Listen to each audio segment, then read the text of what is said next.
a analizar un poquito un par de cosas que dicen acá que tienen que ver con el tema de pragmática, pero también con los experimentos que se hacen en psicolingüística. No sé si de pronto la idea del área de lingüística, no sé si ustedes están familiarizados con las materias que tienen que ver después en lingüística. El semestre que viene tienen sociolingüística, tiene mucho que ver con pragmática.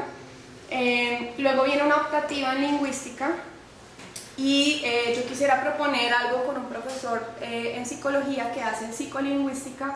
Quisiéramos algo juntos, vamos a ver si se logra. Me parece que eso complementaría muy bien tanto la parte social que viene en sociolingüística como la parte pues individual, que es esto que se complementa con lo sociocultural. Entonces, primera cosa de la que ella da cuenta, Lera Boroditsky, es que esa gramática que aprendemos, de alguna manera chomskiana, ¿cierto?, influye en nuestra percepción del mundo, ¿sí?, en cosas tan particulares como los géneros, ¿sí?, cómo asociamos géneros. Ustedes vieron los adjetivos que habían puesto, cómo asociamos los géneros a ciertos objetos simplemente por el hecho de que tenemos unos rasgos de género asociados, ¿sí? Si ustedes preguntaran a un alemán sobre cómo calificar cosas que son neutras, ¿sí?, eso sería un experimento muy interesante. ¿Qué adjetivos le darías a cosas que son neutras? O en el caso del experimento de Boroditsky, vieron que ella inventó una lengua para comprobar esto que estaba queriendo decir. Entonces, por un lado, esa gramática va a afectar nuestro pensamiento, pero es muy importante lo que dice al final. Afecta nuestra percepción del mundo, la manera en que vemos las cosas y por ende la manera en que nos comunicamos, ¿sí? Es decir, la manera en que nos comunicamos es esa pragmática. Entonces les tengo dos ejemplos más para esto. De hecho, tres. Uno ya se los había mencionado. El que ya les había mencionado era el que en español y en muchas lenguas latinas, por el hecho de tener la omisión de sujeto, ¿sí?, en muchas frases, ¿se acuerdan? Cuando yo digo, ay, se cayó la botella, ¿sí?, eso hace que nuestra cultura sea menos propicia a que aceptemos la culpa, ¿sí?, a que digamos, yo reconozco que yo hice eso, yo tumbé la botella, ¿sí?, no es que se cayó la botella, ¿vale? El hecho de que yo pueda omitir el sujeto ahí tiene una implicación sociocultural. Segundo ejemplo que tenemos ahí, en vietnamita, y esto es una charla de TED que les puedo mandar. En vietnamita no existe el subjuntivo, ¿sí? El hecho de que no exista el subjuntivo, todos saben acá qué es el subjuntivo, ¿sí? Es un modo, ¿sí?, del verbo, ¿vale?, en el que las cosas no se realizan, ¿sí? Es una especie de hipotetización, por decirlo así, de los verbos. Entonces yo digo, ojalá fuera así, ¿sí? Dice fuera, estoy poniendo el verbo en subjuntivo de algo que quisiera que se realizara, ¿verdad? Y resulta que eso no existe en vietnamita, no tienen ese modo verbal. ¿Qué hace eso en la mente de ellos? ¿Sí? Hace que todo lo hagan ya, ¿sí? No existe tal cosa como, no es que no puedan soñar ni hipotetizar, sí pueden, pero son mucho más, ¿cómo decirlo?, proactivos, ¿sí? Mientras que nosotros los latinos, los que tenemos el subjuntivo más arraigado, imagínense que el francés, nosotros, el italiano tienen 6 tiempos subjuntivos. Entonces, las cosas van más lento en nuestra cultura, ¿sí? Nos tomamos más el tiempo, eso tiene mucho que ver. Y otro ejemplo que Lera Boroditsky habla en uno de sus artículos, que ella estudió una tribu aborigen en Australia, donde, yo creo que les había contado esto, pero igual lo vuelvo a mencionar, donde ella se da cuenta que la gente no saluda como saludaríamos nosotros aquí normalmente diciendo hola, ¿cómo estás?, sino que la gente se pregunta ¿para dónde va?, ¿sí?, o ¿a qué dirección vas? Entonces, cuando ellos responden, van a decir, estoy noreste, o voy al occidente, yo qué sé, pero responden con puntos cardinales. Esto hace dos cosas en esa tribu, que la gente tenga una orientación espacial increíble, los puedes dejar en un bote en alta mar y saben dónde están, y que tengan una percepción completamente diferente a la nuestra del ser y estar. ¿sí? Del bienestar o digamos, cómo nos situamos en el mundo. Entonces, miren cómo se comprueba un poco esta teoría y cómo todo esto va a tener implicaciones pragmáticas. Otro ejemplo que les quiero dar, que ya es más contextualizado de la pragmática y que es muy regional, ¿sí? A veces uno va aprendiendo cosas, en mi caso, que no soy de Bogotá, va aprendiendo cosas con el uso del español rolo o de expresiones que se dicen acá, y es, por ejemplo, el hola, ¿cómo estás? ¿Sí? Para mí, y en Cali, no se dice así, se dice hola, ¿qué más?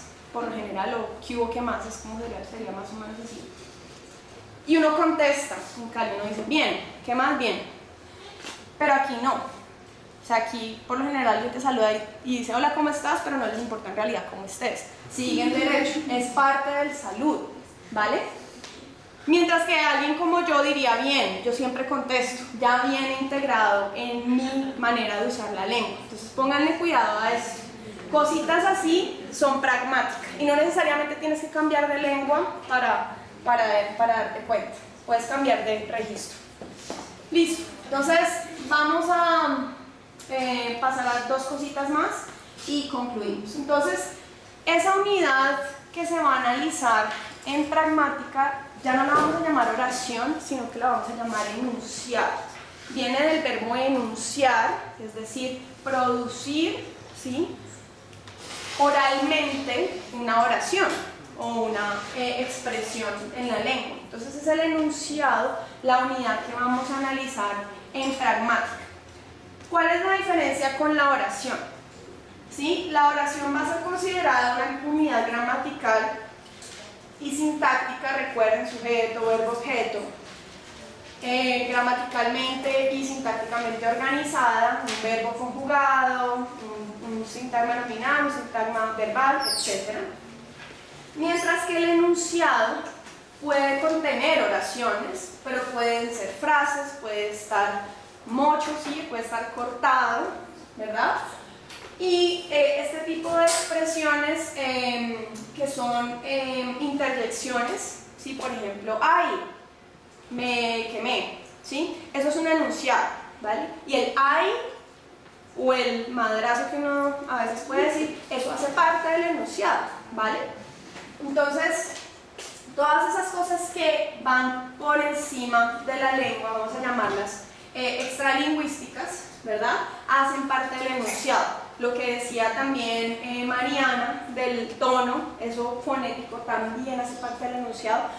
Es una unidad mucho más compleja que la oración, ¿vale? Porque necesitamos que sea lo más rica posible, lo más llena de todas esas cosas posibles, para poder decir en qué contexto se dio, ¿vale? Entonces, enunciado por un lado, ¿vale? Entonces, volviendo al tema del uso, entonces vamos a llamar el uso como la relación entre la semántica y el contexto, ¿vale? Eso va a ser el uso y la principal preocupación de la pragmática. Y en muchos casos eso quiere decir que la semántica va a ir más allá de lo literal, ese uso va a ir más allá de lo conceptual, lo que decíamos de muerte, ¿sí? Muerte se lleva a muchos significados que ya no son exactamente el hecho de morir, y va a ser entonces esa metáfora, esa metonimia, esa asociación de otros significados, ¿vale?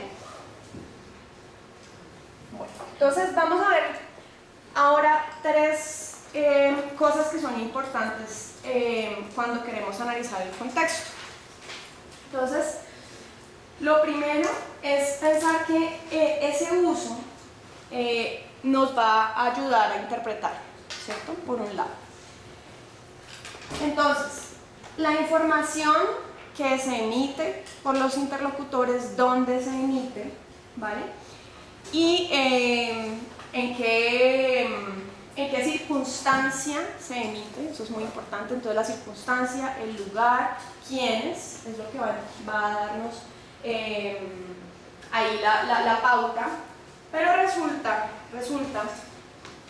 que a veces necesitamos eso totalmente, en la circunstancia, la persona y el lugar, porque a veces la lengua sola no nos va a poder decir nada, y eso sucede cuando nos encontramos con las expresiones deícticas.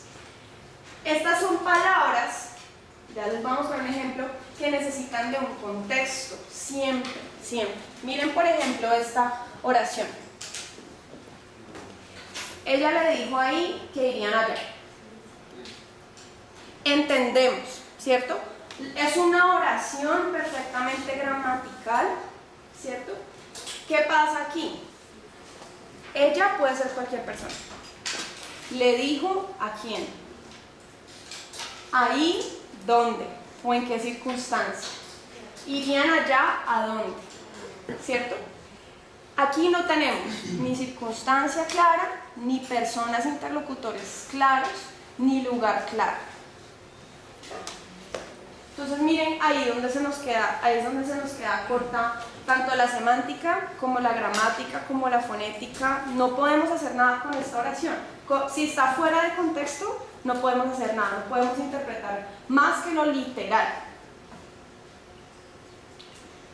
Entonces, a estas palabritas, tanto el pronombre como este pronombre de objeto directo, esta palabra de circunstancia y de lugar, ¿cierto? Les vamos a llamar deixis o expresiones deícticas. Palabras que necesitan un contexto. Las usamos todo el tiempo. Las usamos todo el tiempo. Las usamos más cuando estamos en comunicación con una persona permanentemente, ¿sí? Entonces uno ya sabe, ya conoce. Lo que vamos a ver siguiente es los referentes. Todo esto tiene unos referentes.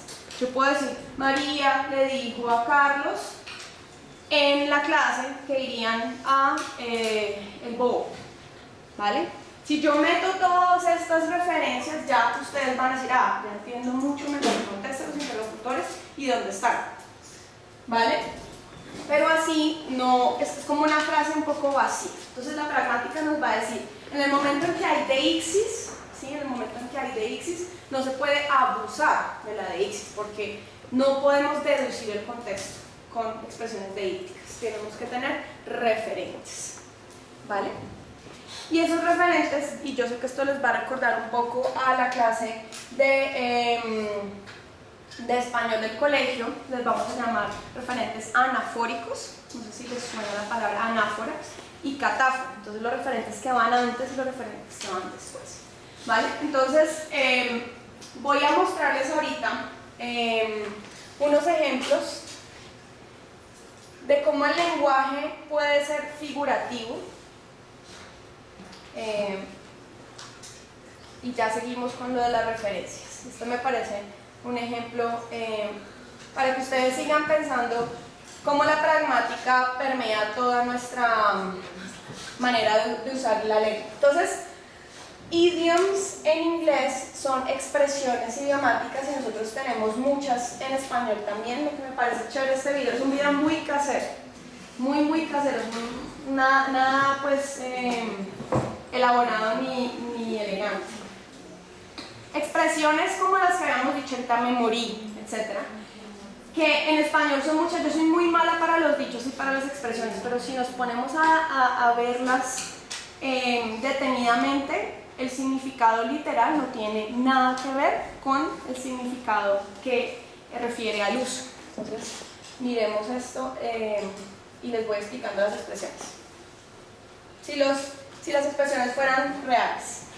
Entonces, beat around the bush, que es esto que va a salir. Ay, el sonido es horrible. Voy a... Sí. Beat around the bush quiere decir, literalmente, ¿cierto? Darle golpes a un arbusto, ¿sí?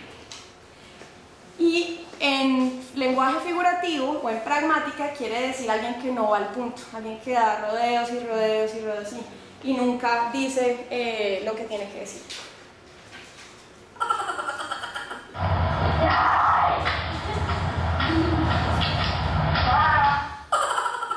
Pull someone's leg es el equivalente al español tomar del pelo, ¿sí?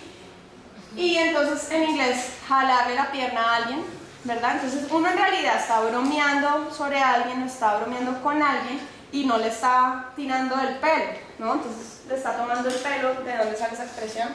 Pura pragmática.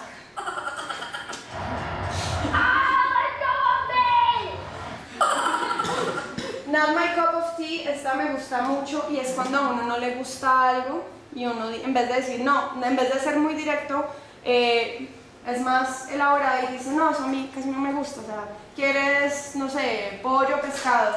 Pescado, not my cup of tea, pues, ¿saben? Como no es como lo que no me mata, ¿vale?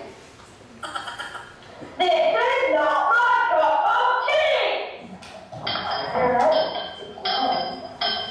Me gusta porque el niño dice, no se escucha muy bien, pero dice, you're right, it's mine. Entonces, literal. Under the weather. Esta quiere decir cuando uno se siente mal. En inglés, cuando uno se siente mal, under the weather es sentirse mal. Estoy como entre achantado, enfermo, todo. Y entonces es estar debajo del clima, un poco extraño.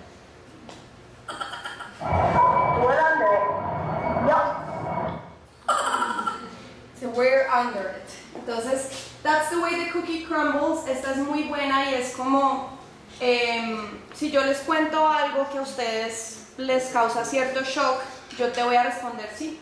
That's the way the cookie crumbles. Es como así es la verdad, no podemos cambiar, ¿vale?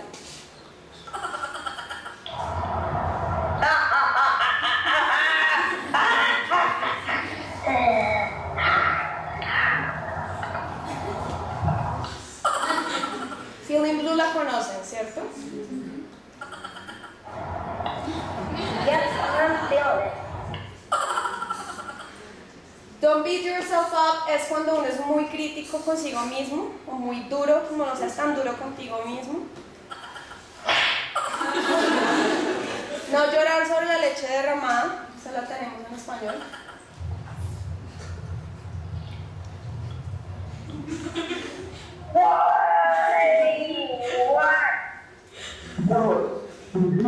Ay, no entiendo qué dice. Esta es muy buena. Montarse en el carro. ¿Quiénes dicen yo me monté en el carro? Por lo general es el verbo que uno usa. Pero si ustedes piensan en lo que montar quiere decir en realidad,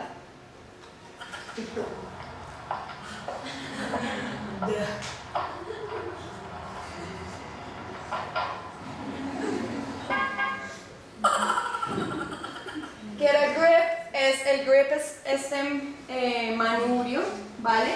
Y es simplemente como let it go, es como la expresión equivalente, como simplemente déjalo ser o ya relax, relájate. Es esto, un grip, es algo de lo que vamos a hablar. Esto, watch your language, es lo que uno le diría a los niños cuando uno los escucha decir una grosería. Entonces, una mamá le diría en inglés, watch your language, como o no seas grosero, ¿vale? El niño está viendo el diccionario. Y ya esta es la última, entonces me parece buenísimo. Y se escucha mucho. Palos y piedras pueden romper mis huesos, pero las palabras nunca me van a herir. Sticks and stones may break my bones, but words will never hurt me.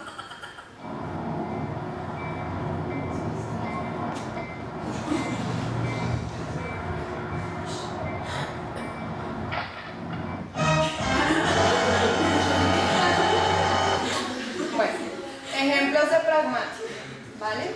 Entonces ya vamos concluyendo.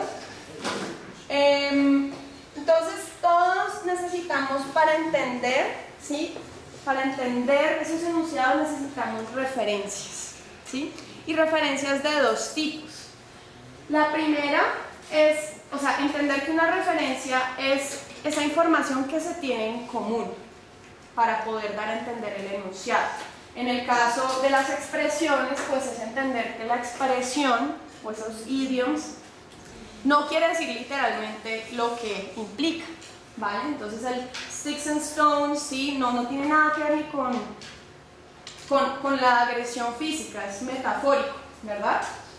Entonces tenemos por un lado la inferencia, que es la capacidad de el oyente o el interlocutor de interpretar la información a partir de una referencia dada. Entonces yo infiero de lo que tú me estás diciendo algo. Si compartimos referentes es mucho más fácil para mí inferir información, ¿verdad? Pero cuando no compartimos referentes totalmente, es ahí donde se presentan los malentendidos, ¿vale? Malentendidos pragmáticos. Entonces, miren este ejemplo. En uno de mis primeros días en Estados Unidos, cuando llegué a la caja de un supermercado, la cajera me dijo, plastic or paper. Y yo entendí que se refería a tarjeta de crédito o cash, dinero suelto, y le dije plastic y le enseñé mi tarjeta de crédito. ¿Cuál es el malentendido aquí? Material de colocación. Él pensaba, o ella, pensaba que era con lo que iba a pagar, plástico paper, si el dinero o la tarjeta plástico. Era el referente de la persona, mientras que la cajera se refería a cómo iba a empacar el mercado o lo que estuviera comprando, con una bolsa de papel o con una bolsa de plástico. Es una cosa cultural. Entonces el referente no se compartía totalmente, se compartía la semántica del referente, entiendo papel, entiendo plástico, pero no entiendo qué quiere decir en este contexto, ¿vale? Entonces él no pudo inferir todo lo que se le estaba comunicando, ¿vale? Entonces es un ejemplo de inferencia. En el caso que vimos ahorita, de él le dijo que se vieran ahí, o le dijo ahí que se vieran allá, uno no tiene referentes, no puede inferir nada, ¿vale? De los deícticos cuando se usan solos. Pero los deícticos es muy importante, los deícticos nos ayudan a no estar repitiendo las palabras. Si yo digo, no sé, Natalia, nos vemos ahorita en la biblioteca. Entonces tú no me vas a repetir, sí, Isabel, nos vemos ahorita en la biblioteca, y luego le vas a decir a tu compañero al lado, mira, Isabel me dijo que nos viéramos en la biblioteca. No, podemos reemplazar biblioteca por un deíctico que es ahí, allá, ¿cierto? Pero ya compartimos el referente porque yo ya lo mencioné una vez, esa es la anáfora, ¿sí? Yo ya lo mencioné una vez, entonces podemos seguir refiriéndonos a biblioteca como allá y lo vamos a entender todos gracias al contexto, ¿vale? Y esta es la anáfora. Entonces, miren ahí. Entonces, vimos un video casero muy chistoso de un niño bañando un cachorrito. El cachorrito empezó a luchar y a agitarse y el niño se mojó mucho. Cuando lo dejó ir, él, en este caso It quiere referirse a la mascota, el cachorrito saltó de la bañera y se escapó. Ese et, ¿cierto? Es el referente deíctico que gracias a la anáfora, es decir, la referencia que viene, nos puede dar a entender de qué estamos hablando, ¿vale? Ya con esto termino. El otro tipo de referencia e inferencia de referencia que tenemos es las presuposiciones. Entonces tenemos inferencia, que es lo que yo saco de lo que me dicen, y la presuposición es todo lo que yo estoy entendiendo con ese enunciado. Entonces tienen ustedes aquí asunciones discursivas hechas por un hablante. Si yo tengo la pregunta, si yo les digo a ustedes, o a alguno de ustedes, ¿cuándo dejaste de fumar? ¿Vale? Esa pregunta, aparentemente muy básica, ¿cierto? Tiene varias presuposiciones o varias cosas que yo asumo. Primero, asumo que tú fumabas, ¿sí? Estoy asumiendo que tú fumabas al preguntarte cuándo dejaste de fumar. Y segundo, asumo que ya no fumas, ¿vale? Con solo un enunciado puedo tener al menos estas dos presuposiciones, ¿vale? Y esto es algo que hacemos todo el tiempo, ¿sí? Asumir cosas, a veces para bien, a veces para mal, a veces para malentendidos, ¿sí? Muchas de las cosas que se presentan en malentendidos es porque uno asume lo que no es con el enunciado, ¿vale? Y hoy en día, eso me parece algo muy interesante, no quería sugerirlo para no presionar a nadie, pero me parece muy interesante estudiar esto en los textos, en el texting. Me parece que eso pasa todo el tiempo, que uno asume que alguien le dijo algo y resulta que no era lo que quería decir. ¿vale? Entonces, bueno, vamos a concluir aquí. Lo siguiente que veremos es de filosofía del lenguaje, que no es, ustedes tienen una materia obligatoria de filosofía del lenguaje, entonces no nos vamos a dedicar mucho acá. Sé que a muchos les interesa el tema. Aquí vamos a hablar solamente de lo que propuso John Austin, que es los actos de habla, ¿sí? Porque tiene mucho que ver con la pragmática, y es como todo esto que acabamos de ver, que parece un popurrí de cosas y el uso y yo cómo sé, ¿cierto? ¿Cómo puedo dar cuenta de todo esto? Pues John Austin nos propone un marco muy interesante de cómo organizar eso, de cómo analizar, ¿sí? Cómo saber qué es lo que uno está diciendo, ¿vale? Entonces esto lo abordamos el lunes. Por favor no se olviden que nos vamos a ver lunes y miércoles de la semana que viene. Luego yo les voy a dar el lunes siguiente para que estudien para el parcial y el miércoles siguiente es el parcial, ¿vale? Listo. Entonces, si les interesan las conferencias ya tienen el programa, es ahorita, ya debe haber empezado. Y si quieren ir, yo presento lo de política lingüística en Colombia a las 11 en el auditorio del JES. Gracias.